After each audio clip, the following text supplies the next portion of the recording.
Well, there's that fan.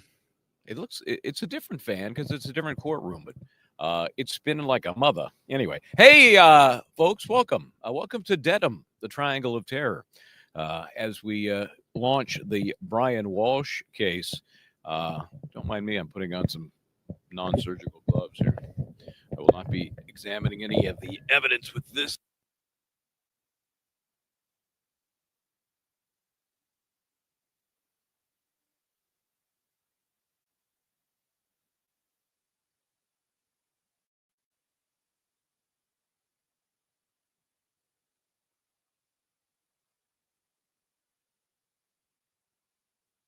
There's that better. Even worse than muted. I think I never turned the microphone on. But hey, tech wizardry. Let me double check the audio input here. Yep, looks like we're good now. Okay, so anyway, as I was saying, what a shocker it was when the defense finally gave us some sense of how they were going to explain away the fact that their client, Brian Walshe, was involved with the disappearance of his wife's body and yet not the murder. Now we know. I don't know if you had a chance to hear that this morning. The opening's very short, each of them less than half an hour, give or take, maybe a half an hour. But the first thing out of counsel for the defendant, that's Mr. Tipton, Larry Tipton, was first of all an acknowledgement that all these searches were done by the defendant. And let me see if I can get the courthouse framed better there behind me. There we go. And that was the first thing he admitted. And then he went on into here's what happened that night. Remember, this is the night of New Year's Eve. They had a party. Hey, some friends over. Everybody was jovial. It was a great time. Yay. And he goes to bed about 1:30, and his wife's already in bed. He gives her an elbow, gives her a nudge. Nothing. Gives her another nudge. Nothing. This guy's one hell of a nudger. I'll tell you that, because apparently on the third nudge, she fell out of bed, and she was gone, dead. Unexplained death. Sounds like a new syndrome that we're going to hear a whole lot about. I'm sure there's going to be some medical expert that's going to suggest that it's a legitimate, it's like sudden infant death syndrome. It's like SIDS, but it's for adults. Anyway, that was our first hint that, okay, that's how they're going to try and sell this to the jury, that yes, she was disposed of by Brian Walshe, but it's because he panicked. He had no idea what to do. Is that amazing or what? Now remember, and I continue to call it the Jimmy Scandarito defense, because anybody that remembers the Scandarito case, the young man, relatively speaking, that was hanging out with his dad, having their usual hors d'oeuvre tray of drugs, partying, and dad, who was older, I can't remember his age now, he was 70-ish or older, maybe even mid-70s. He has a little bit too much fun. Boom, dies, right? Strokes out, and there is his son left holding the proverbial bag. And so what does he do? He panics as well. Apparently that's part of the syndrome. He panics, chops his dad up, and goes into some great detail on the stand. And we'll get into that in just a moment, just about how that impacts Brian Walshe and his taking the stand if it happens. And he goes in great detail to explain to the jury how he had to chop up his dad, how tough it was, cutting through the joints and the bones. He had to stop. He had to take a smoke break every now and then. And the jury bought it. The jury decided that this guy was not involved in the murder of his father, but was involved in the disposal and dismemberment of his father. Bizarre result, and we could see a repeat here. It's possible. Part of the difference is here, I don't think Mr. Walshe is as likable, if you can use that to describe somebody who has admitted to disposing of a loved one's body. But there was something about Jimmy Scandarito. He was just so upfront about everything. And the jury bought it. So anyway, will Brian Walshe take the stand? Very good question. I think setting up this scenario as they have, I think he almost has to, right? He's got to tell this jury He's got to make them believe that the nudge technique, which led to his discovery that his wife was dead, this unexplained death, is legit. Now, again, the huge difference between this and the Scandarito case is you have a cause of death, right? You have nothing here. You don't have the body here. You have nothing.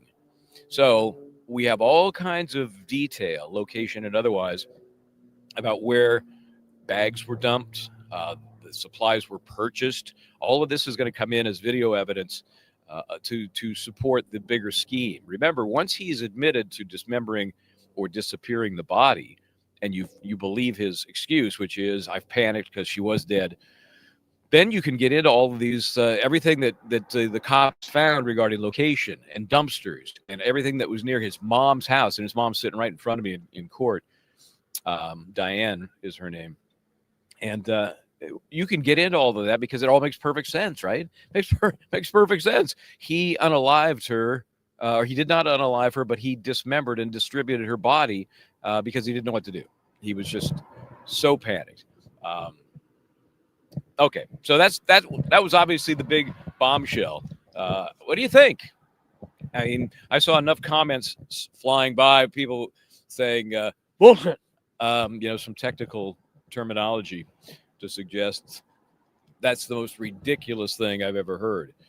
But it is a story that fits with the plea deal that he gave literally on the day they were beginning to select a jury in this case.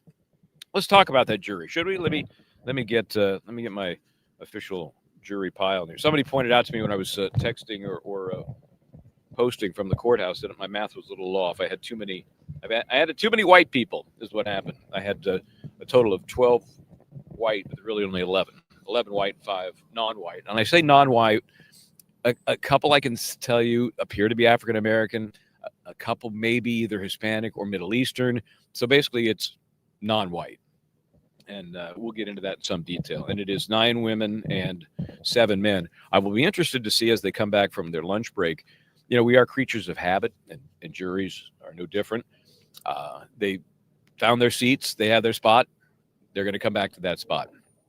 I hope so, because I have my little list here, and it's set up based on where they were seated. So across the back row, you have an African-American female, one of the few that I think I'm confident can say that, in the 40 to 50 range. And I'm sorry, I apologize if I am aging somebody or immaturing somebody. I'm just giving my basic take from across the room. And again, we're in the main courtroom, which is a little bit larger. Still not massive. I can see them very clearly from where I am. Next to her is and you'll notice that almost all of the women are in one row and all the men are in one row, interestingly. So the back row is predominantly men. So other than the African-American female, there's only one other female on the back row, and they're 8 and 8, 16 total. Remember, Massachusetts, it's lottery time. At the end, they put the names in the drum, they spin it, lucky winner is. And the other weird thing they do here in Massachusetts is, even though there are 4 what we would call alternates, they call them only 2 alternates and then 2 standby. I don't know why they do that. They're all effectively alternates. So third on the back row is a white male, about 30. The second one, if I missed that one, is white male, also about 40-ish, a little bit younger. Number 4, black male. He is 30-ish, followed by a white male, 30-ish, white male, 50-ish, white female, 50-ish, and then a white male, 50-ish. Front row, you've got a black female, African-American female on the far left. She's younger, maybe 30-ish. Another white female, 50-ish, black female, 50-ish, white female, 50-ish, white male, 40-ish, and he's the lone male on that front row. And then a black female, about 40, white female, about 30, and another white female, about 30. So seems to me a pretty tightly bunched age group. Somewhere, I don't really think there are any in the 20s. Maybe there's one kind of close call, but mostly 30s, 40s, and 50s in the grouping there. So, and I can tell you, once the jury started to get a flavor, assuming they knew nothing. Okay, let's assume that. Once they got a flavor of what this case was about, their staring, glaring, observing Brian Walshe intensified dramatically, especially after the defense stood up and said, "Yeah, he nudged his wife to death. I mean, he nudged her until she fell out of bed, no longer alive." They really it perked him up. I mean, they knew it was a murder case, but when you start to hear that part of the defense story, it's very interesting. And they were, I think I mentioned one of my posts, they've got notepads. They're allowed to take notes. There is no requirement that they do. During the openings, really not much note taking at all. But once the first and only witness so far took the stand, and that is the sergeant who was the one that made first contact with Brian Walshe, and this was on the 4th, just to reset on in terms of the time frame for you.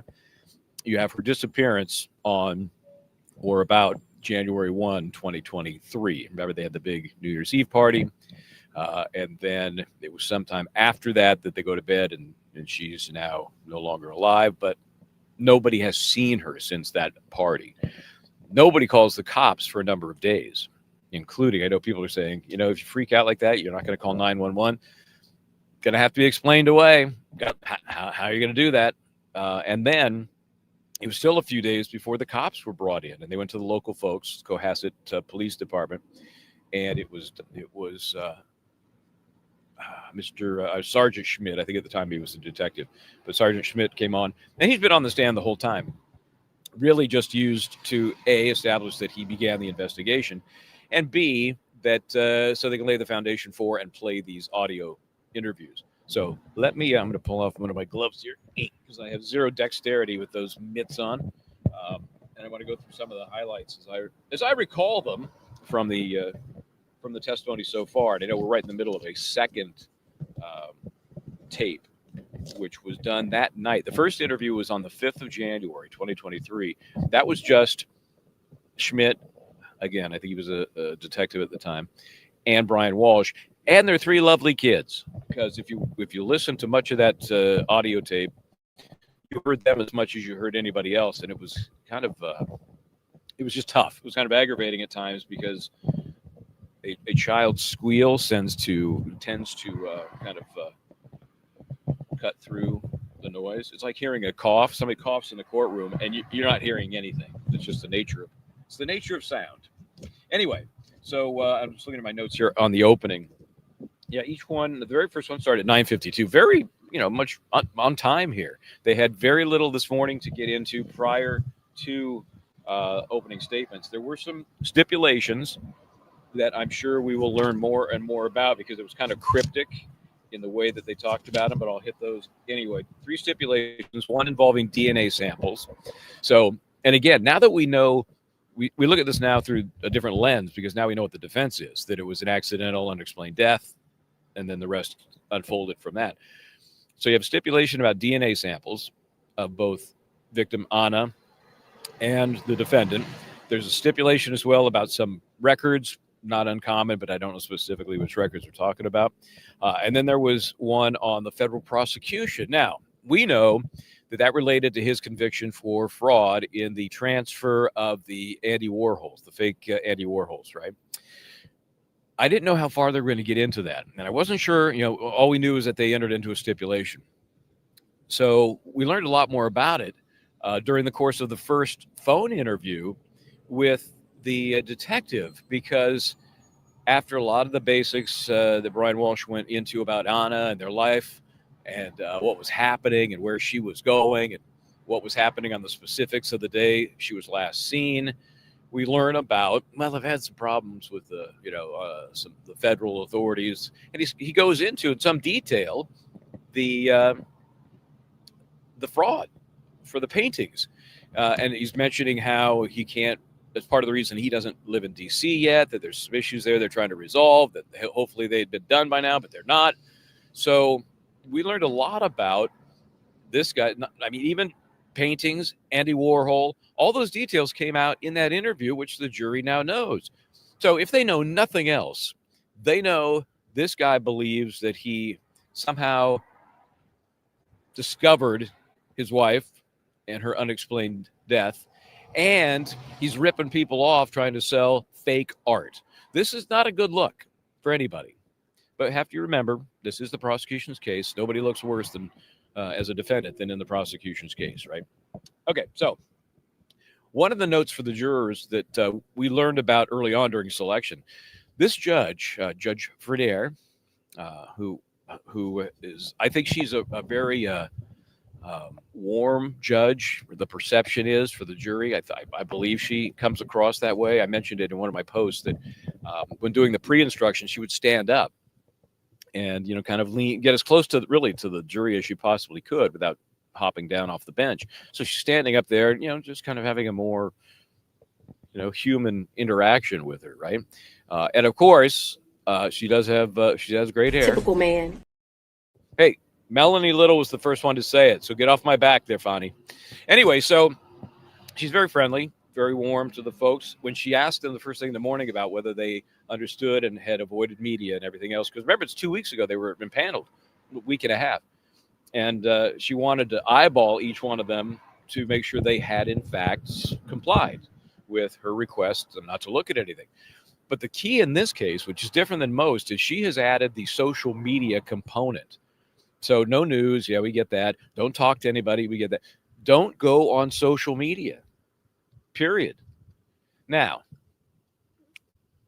in the absence of somebody doing just something boneheaded, like posting, and by that I mean, what if on the weekend between, you know, weeks of trial, you go somewhere, you see friends and family? You can't post that stuff.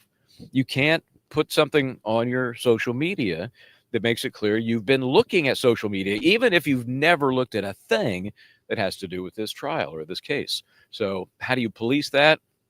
Unless somebody's just stupid and post something which could be traced, I don't know how you police that. It's, you know, it's just like any other admonition that a jury gets. You're on the honesty program. You know, you either, in honor of the judge's request, you do what she says, or you blow it off. Don't talk to anybody. Do you think people never, ever talk to anybody about a trial that they're sitting on? Maybe I'm too cynical. I just think it's so hard to police that. But by asking, I think she's added another layer to this jury service. It's tough. It's tricky. That's going to be something that I think a lot of folks are going to have trouble complying with. I really do. Okay, so let's see if there's some. Let's talk about the openings, okay? More specifically, and let's start with the defense because they started. I'm going to open this up here so I can see it a little better. See if anybody's got.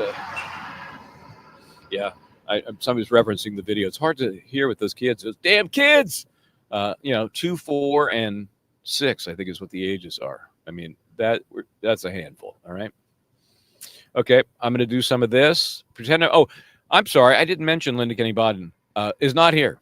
Let's see if this person gets it. Should I be parking attendant here and help this person get in? She's on assignment. I think we might know what that assignment is. It's somewhere in the state near New York, but not New York. They do have a couple of very high-profile cities there where you might do some gambling. Anyway, that continues to unfold. So thank you to Jazz M38, or is that R and N next to one another? I don't know. I can't tell. But thank you for becoming a YouTube member. We appreciate that. Can they bring up Karen Reed trial during Yuri's testimony? Well, that's a very interesting question. Obviously, if there's an overlap of some sort in terms of the investigation and how I don't think there was, but can you bring up that he was shady, shifty, perhaps lying? No, you cannot. You cannot bring that up. But I will tell you, having covered the other Karen Reed trials, I had never been that close to Yuri Buchanan. I was next to him in the hallway. They were waiting. I couldn't understand why he and 4 other cops were there today, so early in the process. I knew that they're not going to be testifying, right? And they weren't, but it's something either this judge likes to do, or maybe in Massachusetts it's more common.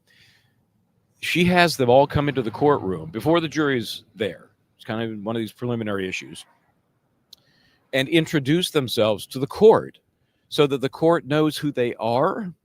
That's how that's how the back and forth went. And then they said thanks a lot and they left. I have no idea what that's about. Kanya Schmidt, not related to the officer on the stand, gifted 5 Just to Serve TV memberships. Thank you so much. And those who have subscribed, it might just be like a gift. You just get a gift like for Christmas. It just happens. Are they allowed to use chalks at her for the opening? Well, those days have long gone. And you noticed no chalks, no chalks. There was a request that they run them by the court prior to use, but nobody used any. So I'm trying to think if it would have been effective. You know, they were both so short. Both were so efficient.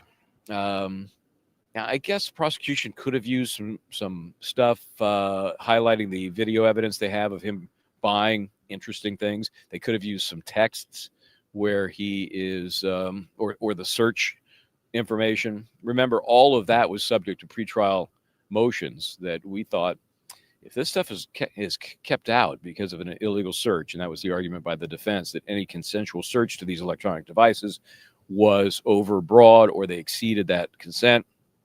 But the judge found a way to let that in. Didn't surprise me. I kind of figured that she would. And I think it's legit, basically saying those things would have been discovered anyway, even if outside the course of that particular search. So anyway, those items are all in. And there's a lot. And arguably, it will make the difference in this case. So they could have used those kind of things, those chalks, but they did not. Not Wahlberg, thank you so much. 8 months serving time with us here. We appreciate that. Oh, and if not enough, gifting 5 Just to Serve TV memberships. Thank you so much. Hey, that's right. I am in there. I'm posting. I don't do any tweeting anymore. I've given up on tweeting. Tweeting is not a thing anymore. Proper protocol to interview in front of the kids. Yeah, I thought that was interesting, right? I guess if you're in law enforcement, if I were in that same scenario, I would do it. You want them. I know at times they left the room, it seemed, and at times they were nearby. I don't know that they were all that close to the conversation. They were just, the sound was so piercing that it was hard to tell how. I don't think they were gathered around the table. That might have been an issue. But if they're just out doing their thing and their playroom is next door, and we got kind of a tour of the house today through those photographs, I think it's probably all right. I don't know that there's an actual rule, unless the kids were going to be witnesses as well. That's an argument. The 6-year-old's going to be a witness, probably not the 2-year-old, 4-year-old. But if you consider the 6-year-old a witness, then you probably should not have that person nearby, even if it is a kid. So thank you, SW10952. That is a good question. I would have appreciated if they did not have the kids there, just because sometimes it made it so hard. There were a couple of moments where the jury laughed a little bit, where one of the kids ratted out the other and said, he used the F word. And then Brian Walshe, interestingly, said, well, I'd like to say I don't know where he learned that, but it was probably from me. And these are 3 boys that he has, 3 boys. Brian is a talker. You got that right. Thank you, Karma Dharma 88. Yeah, and let's talk about that demeanor. Give me your take on that. I'm straying away from the openings for a minute just because this triggers what I was thinking as I'm listening to the videos. The guy he's a helper. He wants to help you. He has pressured speech, which is when you ever talk to somebody and you can't even quite finish what you're going to say, and then they're like jumping in. It's called pressured speech, and it's usually an indication of some sort of anxiety or discomfort. You don't like silences, so there was a lot of that, a lot of over talking, and very helpful. Whatever you need, happy to help you with that. Any questions? It'd be great. Yeah, I just want to. I think one of the things he said at the end was whatever can help find my wife sooner. Now, if he had denied any involvement in anything, that would make sense. You'd say, yeah, okay, well, of course that's what he wants. But when he's admitted to disappearing her body, and he's now admitted that he discovered she was dead, again, assuming you believe it, Now you listen to this interview, and this guy has to be psychotic if he did all of this, because he's laughing, he's chatty Cathy, he's anything but the guy that put this in a time frame. 3 days earlier had allegedly disappeared his wife. Now, I shouldn't say allegedly. How he disappeared her, I guess, is some question. But chopped her up, threw her away. Is this the guy? It sounds like he did that just 3 days earlier. You know, sounds a little psychotic to me. Very, very sociopathic. So I would agree. Whoops, dropped my brains here. And we know these are official notes because I got, there you go. Okay, so you know they're official. Anyway, okay. Let me see before I get back to these notes if there's any other questions. Oh, this is good. Yeah, I rang up Ms. Demeanor, so she's going to join tonight at 6 o'clock again as Linda Kenny Baden remains on assignment. So I think I might be back across from the courthouse. I kind of like this spot. Very open sky here, which is always key for Starlink. So join us tonight. Ms. Demeanor will be popping on, and we'll get into this with her. I do like Judge Frenier. She is so, well, hey, primetime KCL, you really set the bar low by using Bev as the comparison. I mean, really. I can think of just about everybody is better than Judge Bev. And you wonder how that happens. But, yeah, she's Judge Frenier is so far, you know, we've seen her in a lot of pretrial hearings. Now we're seeing her in the trial, and she seems pretty cool. There she is, Ms. Demeanor. That pool is ick. Yeah. Well, remember when it was January, okay? And I don't know how many folks are dipping into the pool in January, but it was described as, well, the pictures make it clear it was green and slimy. Apparently on one day it was had more water in it or more something in it, and then the next time they saw it, it had less. And they did scoop the bottom, for lack of a better descriptor. They raked the bottom. You know, where a better place to find a body than at the bottom of the Black Lagoon there. That's your pool. And that would be true whether Brian Walshe was involved or not. You know, if she's out and about, she's having a cocktail, trips and falls in that cesspool, and you know, she dies there. That's possible. It's very possible. Okay, let me make sure I got all of these out of the way here, and I do appreciate the comments and all of the other items that we're talking about here. Good question. Good question. Yes, all good questions. Okay, so keep them coming. I will get into the openings and make a couple of comments here on this. First of all, I mean, the prosecution opening, what'd you think? What'd you think of Mr. Connor, right? Greg. I thought he was matter of fact, mostly off script. He did use wait a minute, I have to, was it a lectern or was it a podium? I think it's a lectern. No, I think it's a podium because I think it's full. Remember, as Linda would tell us, you stand up to the podium, but if it's a piece of wood on the top of a table, then it's a lectern. I think it's a standalone, so I think it's a podium.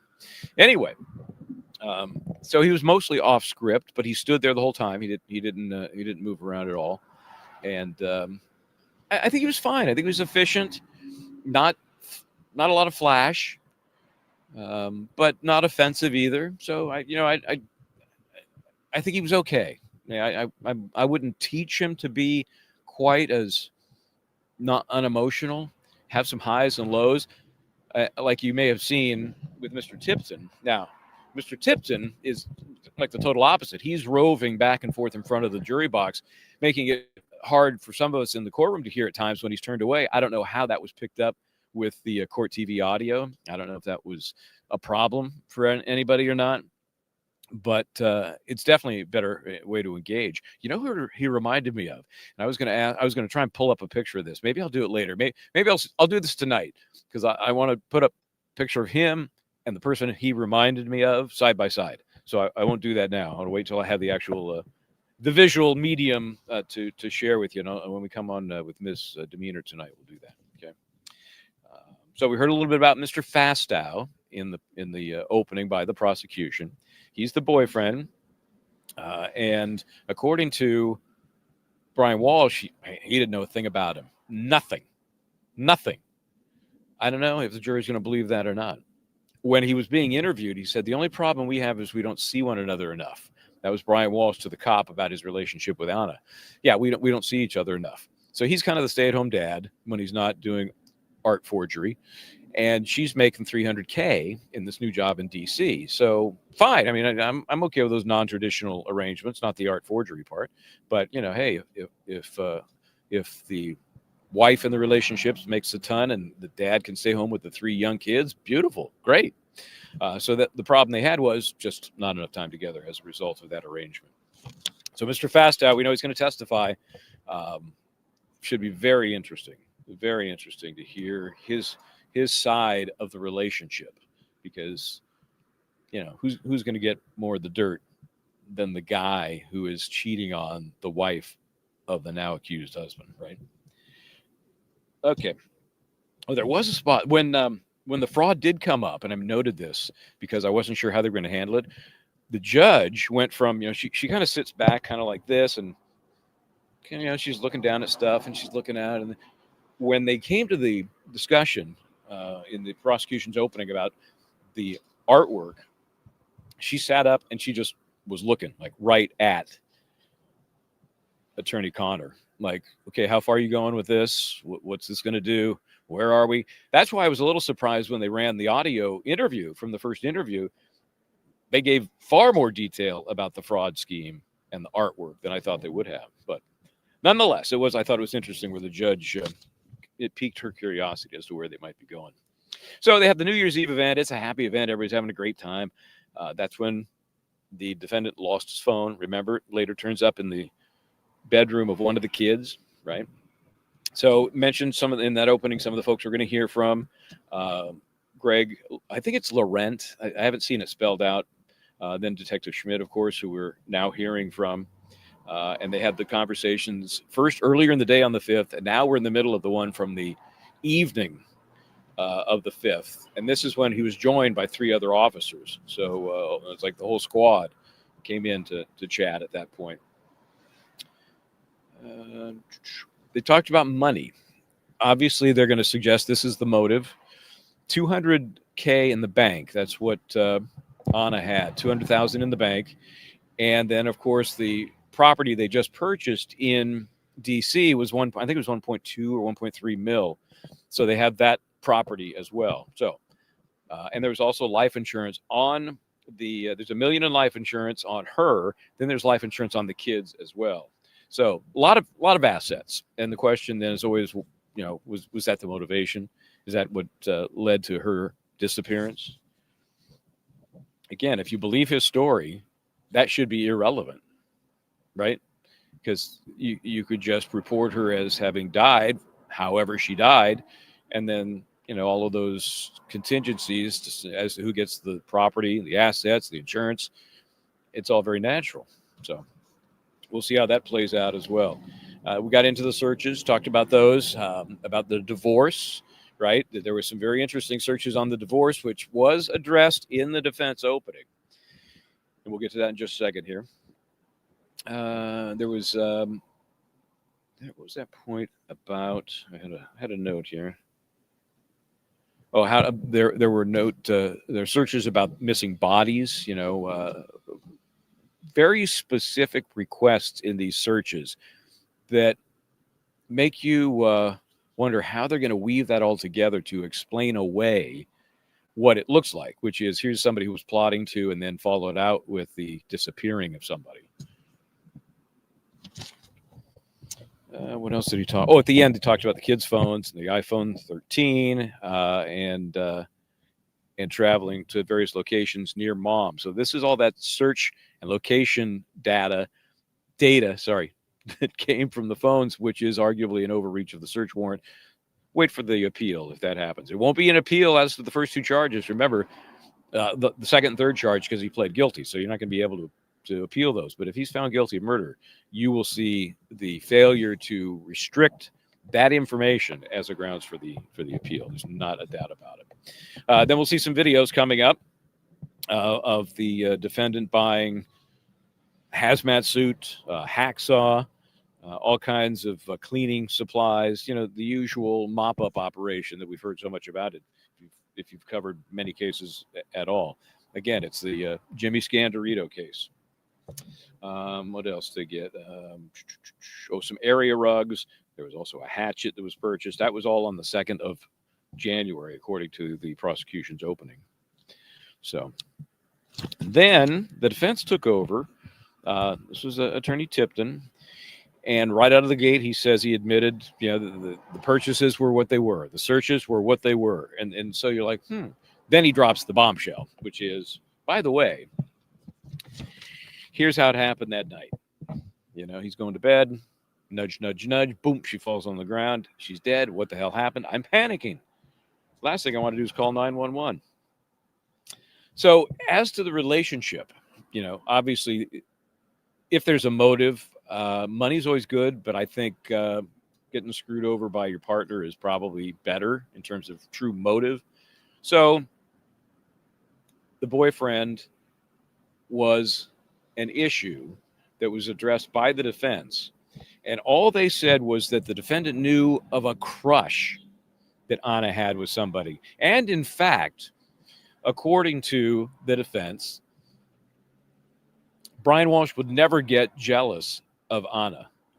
But over the years since they got together, it was not unusual for her to tell him, hey, so-and-so likes me, or I think so-and-so has a crush on me. He would never get jealous. That's how they phrased it. He would never get jealous. In fact, somebody's going to testify, a friend of Anna's, that she wishes he would get jealous at some point. So that's going to be very interesting in terms of whether you believe he knew. If he did, was it a motive, or was he just Pollyanna-ish about what his wife might have been doing when she was away? She's in D.C. working, making the big money. He's not. He's up in the New England area, and sometimes he would say, just stay down there for the weekend, because I know when you come home, they got the 3 boys are running around. It's not very relaxing. Take the weekend off. Excuse me. Talking about a whole life policy that they had. The grandmother, I'm not sure what was going on with the finances of the grandma at some point, and that is Diane, who's in court and will testify, was paying the rent. So I can't wait to hear more about that. There was a conversation back and forth on Christmas Day where Anna was actually sending Brian listings for the DC area, intending to bring everybody down there. Part of the reason they couldn't was the whole federal crime issue. It hadn't been resolved as to what limitations on his movement there might be. But the defense is going to suggest, why would she do that if she wasn't looking at a future together? Why would you do that? It's a good argument. Okay. We'll see how it gets explained away by the prosecution. And then he's shopping for Porsches for her because he knows she wants a Porsche. Now, having been a Porsche owner for many years, just sold it a year ago. I understand that could be kind of a cool thing to do. And if somebody says they want one, you have the wherewithal. Great. That's going to be something the defense suggests. Look, we're in this for the long haul. Okay. Don't be fooled. Don't be fooled. So that was it. And they were talking about the future. There were texts about what they might want to do going forward. And then her note on New Year's Eve, let's make 2023 the best year ever. So the one thing they do acknowledge was the search for divorce. Now, this I found interesting. Tell me what you think of this argument. He's looking at the search for divorce because if his federal issues cause him either to be unable to relocate or perhaps he's going to do jail time, how do we protect the assets? What's best for the assets? How do we take me out of that mix so that it's not affected by my criminal activity? Divorce, because that way the property will be resolved prior to my being taken away or my inability to move. I don't know. I mean, it's not unheard of. It's just, it's hard for you to cleanse from your brain some of the other stuff that you know, right? And if you take a look at the big picture, it just starts to sound a little too convenient. But that's the way they're going to try and explain that. Yeah, that was the concern for the dissolution. If I'm in prison, what about all our assets? What happens with all of that stuff? Okay, so okay. Let me see if I had any notes about the initial Schmidt conversation. The interview was again with the kids yammering in the background. It did get to be a little annoying. He said at one point to Detective Schmidt, "The kids are mesmerized by you." Yeah, I'm sure. I'm sure that's it. They sound just like they were kind of like brats, but just me. Sorry. I know 2, 4, and 6. It's that's like that's a whole zoo. Originally, she was going to leave again, according to Brian Walshe talking to the cops on that day. Originally, Anna was going to head back on Tuesday. Now, remember, New Year's Eve is Saturday. This is New Year's Eve on the 2022, heading into Sunday, the 1st, 2023. She was originally going to go home on Tuesday, but then that Sunday, this emergency arises on Sunday. That's the plan, the change in plans. But he says he never got confirmation of even her Tuesday plan. It was just something he had been told. He said he used to get airline confirmation information. She would pass it along. And my wife does the same thing. And when I remember, I try to do the same thing. So he says he would always get that. But in this case, he never got the confirmation about Tuesday. So it makes you wonder, well, if she was really going to go on Tuesday, I mean, why wouldn't he have gotten that, right? I just noted one of the weird spots where he was giggly. He's like giggly when talking about the kids. And again, put that in context with what he's admitted to doing, which is disappearing his wife's body, even if you believe that he had nothing to do with her death. It goes beyond, to me, it goes beyond, nervousness. It's downright creepy.